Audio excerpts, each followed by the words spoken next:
கோகுலாஷ்டமிக்கோசரம் தேங்காய் பர்ஃபி பண்ணி காமிக்க போறேன். இந்த தேங்காய் பர்ஃபில கொஞ்சம் பாதாம் முந்திரி ஆட் பண்ண போறேன். 10 நிமிஷத்துக்குள்ள இந்த தேங்காய் பர்ஃபி பண்ணிடலாம். இப்போ ரெசிபிக்கு போகலாம். இது கோகுலாஷ்டமி ஸ்பெஷல். தேவையான சாமான்கள் 2 கப்பு தேங்காய் எடுத்துட்டு இருக்கேன், 2 கப்பு சர்க்கரை எடுத்துட்டு இருக்கேன். 2:2. 1 கப்புங்கிறது 250 ml, 1.25 டம்ளர். தேங்காய் வந்து ஒயிட்டா திருக்கிக்கோங்க, ரொம்ப அந்த கருப்பு வேண்டாம். தேங்காய் வந்து பல்ஸ் மூடுல ஒரு 2 பல்ஸ் கொடுத்துருங்க. பூவா இருக்கும். டெக்ஸ்சர் வந்து இன்னும் கொஞ்சம் நல்லா இருக்கும். ஏலக்காய் 1 டீஸ்பூன், ஒரு 10 பாதாம் எடுத்துட்டு இருக்கேன், ஒரு 5 முந்திரி எடுத்துட்டு இருக்கேன், பொடி பண்ணி வச்சுட்டு இருக்கேன். 3 டேபிள் ஸ்பூன் நெய், 3 டேபிள் ஸ்பூன். அவ்வளோதான் தேவையான சாமான்கள். ஒரு ட்ரேல பட்டர் பேப்பர் போட்டு நெய்யை தடவி வச்சிருக்கேன். இப்போ ரெசிபிக்கு போகலாம். 2 கப்பு சர்க்கரை. சர்க்கரை முழுகிற அளவுக்கு தண்ணி விட்டுக்கோங்க, போதும். சர்க்கரைக்கு பாகு உண்டு, ஒத்த கம்பி பாகு. 5 to 7 மினிட்ஸ் ஆகும். கலருக்கோசரம் கொஞ்சம் குங்குமப்பூ போட்டுக்கிறேன், ஆப்ஷனல். குங்குமப்பூ லேசாக கலர் வருது, இது போரும். ரொம்ப குங்குமப்பூ போட்டேன்னா பர்ஃபி கலரே மாறிடும். யாராவது யூஎஸ்லேருந்து வந்தால் குங்குமப்பூ வரும். கேஸ் வந்து ஐலேயே வச்சுருக்கு. ஒத்த கம்பி வருது பாருங்க, இதான் ஒத்த கம்பி பதம். இதான் ஒத்த கம்பி பதம். கேஸை சிம்பிள் வச்சுட்டேன். தேங்காயை போட்டுக்கிறேன். இது ஒரு 2 மினிட்ஸ் கலருங்கோ. இப்போ இந்த பாதாம் முந்திரி பவுடர் பண்ணி அதை போட்டுக்கிறேன். பாதாம் பவுடர் அப்படி வேண்டானாக்க கடல மாவையோ ரவையோ நெய்யில் ஒரு பிரட்டிட்டு அதை சேர்த்துக்கோங்க. 2 டேபிள் ஸ்பூன் சேர்த்துக்கோங்க. இது டெக்ஸ்டர் கொஞ்சம் கோர்ஸாக இருக்கும். இந்த பாதாம் பவுடர் ஆட் பண்ணிட்டேன்னா டெக்ஸ்டர் இன்னும் ஸ்மூத் ஆகிடும், சீக்கிரம் கெட்டியும் ஆகிடும். இந்த மிக்ஸு வந்து கொஞ்சம் கெட்டியாகட்டும், அது வரைக்கும் வெயிட் பண்ணுவோம். அதுக்கப்புறம் நெய்யை விட்டுப்போம். ஒரு 2 to 3 மினிட்ஸ் ஆகும். மிக்ஸு இன்னும் கெட்டி ஆகலை, கொள்ளன்னு தான் இருக்குது. கெட்டி ஆகட்டும், வெயிட் பண்ணுவோம். இதுக்கு வந்து நெய் ரொம்ப செலவையாது. 3 or 4 டீஸ்பூன்ஸ் அவ்வளோதான். 1 டீஸ்பூன் நெய் விட்டுருக்கேன்.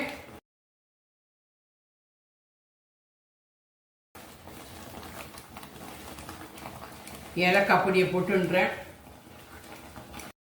நுரைச்சிருக்கு பாருங்கள், ஃப்ராத்திங் பாருங்கள். இதுக்கு அடுத்த ஸ்டேஜ் கோர்ஸ் ஆகும், பெரட்ட. மிக்ஸி இன்னும் கெட்டி ஆகலை, கொள்ளன்னு தான் இருக்குது. இன்னும் 1 டீஸ்பூன் நெய் விடுவா பெர்ஹாப்ஸ். கேஸை வந்து ஐலே தான் வச்சுருக்கேன், லோவில் இல்லை.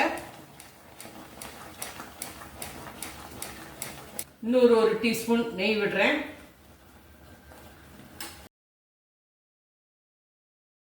நுரைச்சிட்டு வர ஆரம்பிச்சுட்டு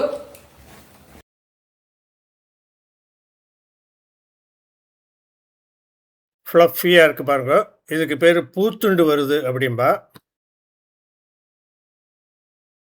மிக்ஸு திக்காயிண்டே வருது. ஸ்பைரல்ஸை பாருங்க, டீப்பாக பாளமாக இருக்குது. 1 டீஸ்பூன் நெய் விட்டுக்கிறேன், அவ்வளோதான். இதுக்கு மொத்தம் 3 டீஸ்பூன் விட்டுருக்கேன்.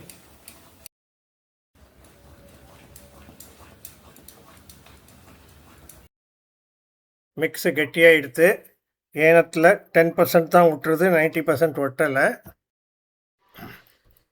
இதுதான் கரெக்ட் பதம். இங்கே ஸ்டாப் பண்ணிவிடுங்க. பர்ஃபி துண்டம் போட்டேன்னாக்கா நல்லா சாஃப்டாக இருக்கும். இதை தாண்டி போயிட்டேன்னா ஏனத்தில் கம்ப்ளீட்டாக ஒட்டாமல் ரொம்ப கெட்டி ஆகிடும் மாவு. பர்ஃபி ரொம்ப ஹார்டாகிடும், துண்டம் போடுறதே கஷ்டமாயிடும். பேட்டி விடுங்க. இதை பாருங்கள், கொஞ்சம் குறன்னு வருது. இந்த பதம் தான் கரெக்டாக இருக்கும். ஆஃப் பண்ணிடலாம். இதுதான் கரெக்ட் பதம், பார்த்துக்கோங்க.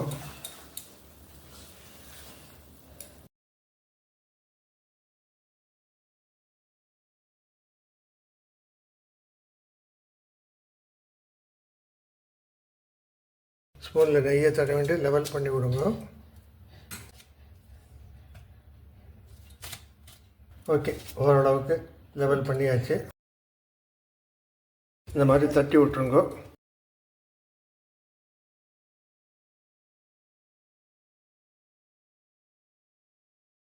எட்ஜஸ் எல்லாம் கட் பண்ணிடுங்க.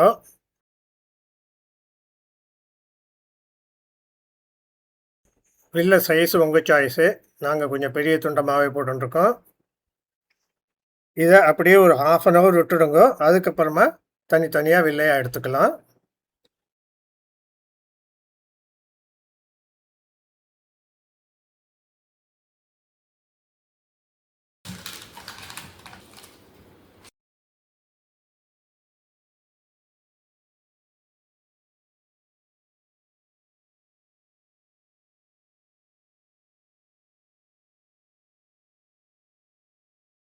பியூட்டிஃபுல்லாக வருது பாருங்க. சூப்பராக சாஃப்டாக இருக்கு.